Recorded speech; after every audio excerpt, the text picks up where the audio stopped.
صحیح مسلم حدیث نمبر 6۔ محمد بن قیس اسدی نے علی بن ربیعہ اسدی سے، انہوں نے حضرت مغیرہ بن شعبہ رضی اللہ عنہ سے، انہوں نے نبی صلی اللہ علیہ وسلم سے اسی طرح روایت کی، لیکن بلا شبہ مجھ پر جھوٹ بولنا اس طرح نہیں جیسے کسی ایک عام آدمی پر جھوٹ بولنا ہے، اس طرح کا جملہ بیان نہیں کیا۔ صحیح مسلم حدیث نمبر 7۔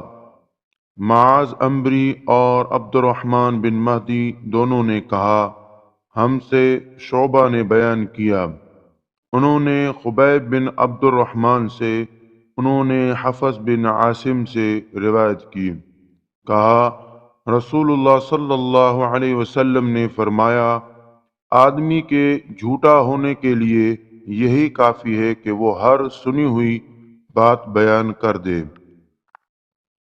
صحیح مسلم حدیث نمبر 8۔ علی بن حفص نے شعبہ سے، انہوں نے خبیب سے، انہوں نے حفص بن عاصم سے، انہوں نے حضرت ابو ہریرہ رضی اللہ عنہ سے، انہوں نے نبی صلی اللہ علیہ وسلم سے اس کے مانند روایت کی۔ صحیح مسلم حدیث نمبر 9۔